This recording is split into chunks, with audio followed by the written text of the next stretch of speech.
ধূমপান স্বাস্থ্যের পক্ষে ক্ষতিকারক, মদ্যপান স্বাস্থ্যের পক্ষে ক্ষতিকারক। নমস্কার, আমি অনির্বাণ। আপনারা দেখছেন এজি স্টোরি প্রেজেন্স অশরীরী ও রহস্যজনক কিছু কথার এই চ্যানেলে আপনাদের সকলকে সুস্বাগতম। তবে আজকের গল্প ফাঁসি গাছ। লেখকের নাম প্রমথনাথ বেশি। আজকের এই গল্পটি সম্পূর্ণভাবে একটি সত্য ঘটনার উপর অবলম্বনকারী একটি গল্প। আজকের এই গল্পটি হতে চলেছে অত্যন্ত অলৌকিক এবং অশরীরী কর্মকাণ্ডে ভরা একটি গল্প। তবে আর বেশি বিলম্ব নয়, গল্পটিতে প্রবেশ করা যাক।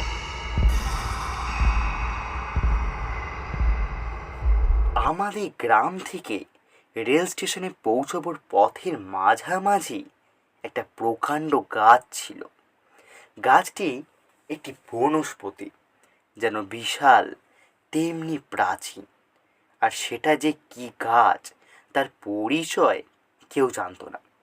এদেশের উদ্ভিদের সঙ্গে তার গোত্রের মিল পাওয়া ছিল বড়ই সন্দেহবাতিক কাজ। চারিদিকে বৃক্ষরাশির মধ্যে সেই বলিষ্ঠ, সমুন্নত, অজ্ঞাতশীল, কুলশীল বৃক্ষটি পাণ্ডব সৈন্য সমাবেশের মধ্যে যেন ঘটোৎকচ হয়ে দাঁড়িয়েছিল। স্বভাবতই বৃক্ষটি দৃষ্টি আকর্ষণ করবার মতো, কিন্তু তার আরও কারণ ছিল। সেটি ছিল একটি ফাঁসি গাছ। লোকে বলতো, নবাবী আমলে প্রাণদণ্ডে দণ্ডিত ব্যক্তিদের ফাঁসি দেবার জন্য গাছটি ব্যবহৃত হতো। কাছেই একটি গ্রামে থাকত নবাবের ফৌজদার। প্রাণদণ্ড দেবার ক্ষমতা ছিল তার। কোনো ব্যক্তির প্রাণদণ্ডের আদেশ হলে জবাবে লোকটাকে ঝুলিয়ে দিত গাছটির একটি ডালে। মানুষ ঝুলিয়ে দেবার মতো ডালগুলি বটে। গাছটির গুড়ি থেকে 25-30 হাতের মধ্যে কোনো ডালপালা নেই। একেবারে পরিষ্কার গা, যেন কেউ আগে থেকে সরিষার তেল মাখিয়ে রেখেছে। মসৃণ, তার উপরে ডাল বেরিয়ে। এক একটা ডাল কি লম্বা! একেবারে গ্রামান্তরে গিয়ে যেন পৌঁছয়। এমনি থাকে থাকে সুবিন্যস্ত ডাল উঠে গিয়েছে। যত উঁচুতে উঠেছে ততই ডালের দৈর্ঘ্য কম। সব শুদ্ধ মিলে গাছটির উপরের দিকে ছুঁচলো, অনেকটা মন্দিরের আকৃতি। গায়ে গোপাল বলে একজন বৃদ্ধ মুসলমান কৃষাণ ছিল। সে বলতো তার ঠাকুরদা নাকি ওই গাছে ফাঁসি দিতে দেখেছে। সেটাই ছিল নাকি ওই গাছে শেষ ফাঁসি লটকানো। গোপালের বয়স তখন ছিল প্রায় 92।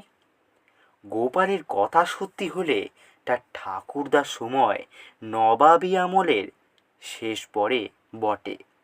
আর তার মুখে এ গল্পটাও শুনেছি আমার বাল্যকালে। কাজেই গোপালের 92-এর সঙ্গে আমার বয়সের মোটা একটা অঙ্ক জুড়ে নেওয়া উচিত। যাই হোক, শেষ ফাঁসির বর্ণনা সত্য হোক আর নাই হোক, গাছটা যে ফাঁসি গাছ ছিল তা নিঃসন্দেহ। জেলা গেজেটিয়ার পুস্তকে ফৌজদার অধ্যুষিত ওই গ্রামটির উল্লেখ আছে। আরও উল্লেখ আছে যে কাছাকাছির গাছগুলিতে ফাঁসি দেওয়া হতো। তা যদি হয়, এমন যোগ্য গাছটির ব্যবহার না হবার তো কথা নয়। কিন্তু প্রাচীন ইতিহাস যাই হোক, যা বলতে বসেছি তা হচ্ছে ওই ইতিহাসেরই স্মৃতি। সেদিনের বিষাক্ত স্মৃতি আজও গাছটিকে ভয়াবহ করে রেখেছিল। কেউ পারতপক্ষে রাতের বেলায় গাছটির কাছে যেত না। একা তো নয়, কিন্তু অদৃষ্টের এমনই বিড়ম্বনা যে না গিয়েও উপায় ছিল না। রেল স্টেশনে যাবার সড়কের ঠিক পাশেই তার অবস্থান। চারিদিকে নিঃশব্দ একটা প্রকৃতি বিরাজমান। কত নিঃসঙ্গ পথিক যে রাতের বেলায় ওখানে এসে ভয়ে মূর্ছা গিয়েছে তাই অত্ত নাই। তাদের প্রশ্ন করলে বলতো, কি দেখলাম তা কি এখন মনে আছে? তবে মনে হলো গাছের ডালে যেন সারি সারি মৃতদেহ ঝুলছে। আবার কেউ বা বলতো মুমূর্ষুর অন্তিম আর্তনাদ স্পষ্ট শুনেছে সে। একজন বলেছিল সে লোকটা নাকি বিদেশি, গাছের ইতিহাস জানতো না। ওই গাছতলায় পৌঁছবা মাত্র হঠাৎ একটা মৃতদেহ ধপ করে তার পায়ের কাছে পড়ল।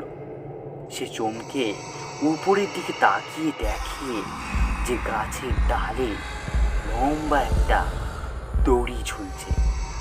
প্রশ্নের খোঁচা খেয়ে সে বলল যে সেটা ছিল জ্যোৎস্না রাত্রি, তার ভুল করবার কিছুমাত্র সম্ভাবনা ছিল না। তবে এ বিষয়ে সন্দেহ ছিল না যে এসব অভিজ্ঞতা প্রত্যক্ষ হওয়া সত্ত্বেও সত্য হতে পারে না, কেননা ফাঁসি হতো বহুকাল আগে। তার সেদিনের স্মৃতি যদি কোনো অলৌকিক সুড়ঙ্গ পথে আজ মূর্তি ধরে দেখা দেয় তবে সে স্বতন্ত্র কথা। যুক্তি দিয়ে প্রমাণ বা অপ্রমাণ করার পথ বন্ধ। কিন্তু যুক্তি এক আর বিশ্বাস আর এক। লোকের মনের ব্যাপক বিশ্বাসী এমন তথ্যের স্থান গ্রহণ করেছিল বটে, আর তাই ছিল যথেষ্ট। ফলে ওই গাছটা যাতায়াতের পথের পাশে ভীতি মিশ্রিত একটা প্রকাণ্ড বিস্ময় চিহ্নের মতো দণ্ডায়মান ছিল। তারপর বয়স বাড়লে কলকাতায় গেলাম কলেজে পড়তে। আমাদের মেসে একজন বয়স্ক ব্যক্তি থাকতেন।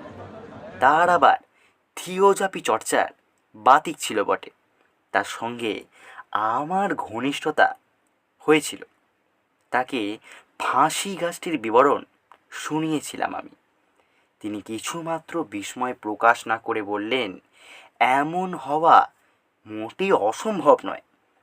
তিনি বুঝিয়ে দিলেন যে যেখানে কোনো মর্মান্তিক মৃত্যু ঘটে সেইখানে পরবর্তীকালে সেই মৃত্যু দৃশ্যের ঠিক পুনরাভিনয় মাঝে মাঝে নাকি ঘটে থাকে। কেন হয় তিনি জানেন না, কিন্তু এমন দৃষ্টান্ত অনেক আছে। মৃত্যুর সময় মানুষগুলি যে মানসিক যন্ত্রণা অনুভব করেছিল সেই নিদারুণ তাড়নাতেই ওখানে ওই রকম অলৌকিক ছায়াছবি উদ্ভূত হয়ে থাকে বলে তিনি মনে করেন। বলা বাহুল্য, এ ব্যাখ্যা আমার মনোপুত হলো না, কিন্তু তা নিয়ে আর তর্ক বিতর্ক করিনি। বলা যায় বয়সে আমার থেকে বড়, তাই মুখে মুখে চোপা না করাই সব থেকে বুদ্ধিমানের কাজ। তারপরে কর্মজীবনে প্রবেশ করলাম এবং চাকরি উপলক্ষে নিজের গ্রাম থেকে এক প্রকার নির্বাসিত হলাম।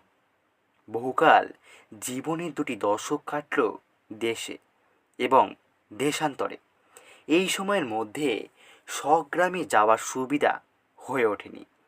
কালক্রমে গ্রামের ছবি মনে ঝাপসা হয়ে এলো। রেল স্টেশনে নেমে গ্রামে যাওয়ার পথে যেসব দৃশ্য, বাড়িঘর, গাছপালা, এমনকি মানুষের যে মুখগুলি যাতায়াতের পথে পাশে দেখতে পেতাম, ক্রমে ক্রমে ভুলে গেলাম। সেই সঙ্গে ফাঁসি গাছটার স্মৃতিও মন থেকে একেবারে প্রায় মুছে গেল। প্রায় 20 বছর পরে গ্রামে চলেছি। সন্ধ্যাবেলায় নামলাম স্টেশনে। একখানা টমটম গাড়ি ভাড়া করলাম। 12 মাইল পথ পৌঁছতে 1 প্রহর রাত তো হবেই। পথে চলতে চলতে পুরাতন ছবিগুলি জন্মান্তরের স্মৃতির মতো একে একে মনেই পড়তে লাগলো। মনে হলো যেন ধীরে ধীরে নিজের অতীতকালের মধ্যে প্রবেশ করছি। রাত যখন অন্ধকার হয়ে আসছে, মাঝামাঝি পথে এসে পড়েছি, এমন সময় সেই ফাঁসি গাছটার কথা হঠাৎই মনে পড়ে গেল, ভয় হলো তার সঙ্গে তো গাড়ির গাড়োয়ান আছে। কৌতূহল খুব হলো, গাছটি কি এখনো পর্যন্ত অক্ষত আছে, অভিনব কিছু দেখা যায় কি না ভেবে সমস্ত ইন্দ্রিয়গুলিকে সজাগ করে নিয়ে স্থির হয়ে বসলাম। চারিদিকে ঝিঝি পোকার ডাক ভরে গেল। এবারে বোধ করি ফাঁসি গাছের কাছে এসে পড়েছি।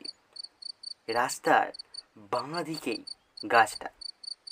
আরে ওই তো গাছটা, কি বিরাট, এখনো সেই আগের মতো। অন্ধকারের আলখেল্লা পড়ে যেন এক গৈরী অতিকায় পুরুষ হয়ে আছে। লোকে যে ভয় পাবে তার আশ্চর্য কি, আমারই সর্বাঙ্গ শিরশির করে উঠল। নির্বিপাকে গাছগুলি অতিক্রম করে গেলাম। কিছু দূরে এসে গাড়োয়ান বলল, বাবু, এখান দিয়ে আগে রাতের বেলায় যাওয়া বড় কঠিন ছিল। আমি বললাম, কেন? ফাঁসি গাছটার ভয়ে? কান খাড়া করে সজাগ হয়ে উঠলাম, শুধলাম নিজেকে, এখন বুঝি সাহস বেড়েছে? চালকটি বলল, সাহস বাড়তে যাবে কেন, ভয়ের ব্যাপার তো আর নেই। আমি বললাম, গাছটার ভূত ছেড়ে গিয়েছে বুঝি? একটু মজার স্বরেই বললাম। চালক, গাছটাই যে গিয়েছে। আমি আবারও বললাম, কোথায় গিয়েছে? চালক বলল, আপনি বুঝি এ পথে অনেকদিন আসেননি, তাই জানেন না বাবু। কি ব্যাপার বলো তো? সে আরম্ভ করলো, বছর 5 আগে একবার বৈশাখী ঝড়ের সময় গাছটার মাথায় বাজ পড়ে আগা গোড়া পুড়ে গেল। একটা বাজ যে অত বড় একটা গাছকে পুড়িয়ে আঙার করে দিতে পারে, না দেখলে বিশ্বাস করা শক্ত। আমি তারপর বললাম, কি হয়েছিল তারপর? চালক বলল, তারপর সেই আঙার জলে ভেঙে পড়ল। ঝড়ঝাপটায় যে কোথায় ছড়িয়ে গেল তা কেউ জানে না। আমি বললাম, তা এখন? সে বলল, এখনও জায়গাটা একেবারে পরিষ্কার, যেমন দেখলেন। যেমন দেখলাম বলতে? নিজের মনে মনে বললাম, আরে আমি তো বাপু গোটা গাছটাকেই দেখেছি, অথচ তার কথাও বিশ্বাস না করা শক্ত। লোকটা মিথ্যে বলতে যাবে কেন? এ মিথ্যে বলে তার লাভটা কি? এক্ষুনি তো অপরের মুখে প্রতিবাদ হবে। গ্রামে তো এটা সচল রয়েছে, যেমন দেখলাম। কিন্তু আমি কি ঠিক দেখলাম? কিন্তু নিজের জাগ্রত দৃষ্টিকে বা অবিশ্বাস করি কিভাবে? নিশ্চয়ই দেখেছি, তাতে তো কোনো ভুল নেই। ভাবলাম একবার ফিরে গিয়ে দেখে আসি, কিন্তু ততক্ষণে গাড়ি অনেকটা পথ চলে এসছে।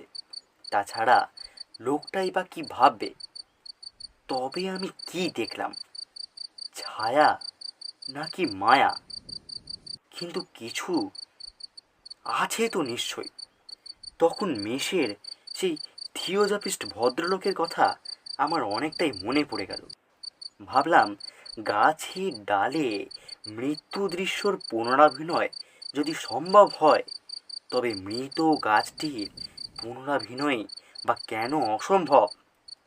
তাই কি আবার হতে পারে? আমার গায়ে কাঁটা দিয়ে উঠল। আমার অভিজ্ঞতা কে বিশ্বাস করবে, কাকেই বা বলবো? কিন্তু নিজে অবিশ্বাসী বা করি কেমন করে? এইরকম অলৌকিক এবং অশরীরী একটি গাছ যে আমার জীবনে প্রত্যক্ষ হবে, তা আমি কখনো কল্পনাও করিনি।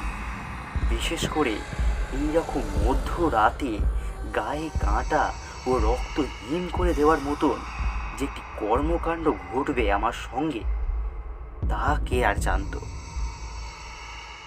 আজকের মতন গল্পটি এখানেই সমাপ্ত করলাম। আপনাদের সঙ্গে কখনো কি গ্রাম বাংলায় ঘটনা কি এরকম ঘটেছে? অবশ্যই আমাকে জানান। তো বন্ধুরা, গল্পটি কেমন লাগলো সেই বিষয়ে নিচে অবশ্যই কমেন্ট করে আমাকে জানাবেন, এবং গল্পটি আপনাদের ভালো লাগলে সেটি একটি লাইক করে আমাকে বুঝতে সুবিধা করে দেবেন, এবং বিগত দিনে আরও এরকম গল্প শুনবার জন্য নিচে থাকা সাবস্ক্রাইব বাটনটিতে ক্লিক করে পাশে থাকা নোটিফিকেশান বেলটি অবশ্যই অল করতে ভুলবেন না। তাতে আমি আরও এরকম ভিডিও বানাতে আগ্রহ পাবো এবং আপনাদেরকে বিনোদন দিতে পারবো। ধন্যবাদ।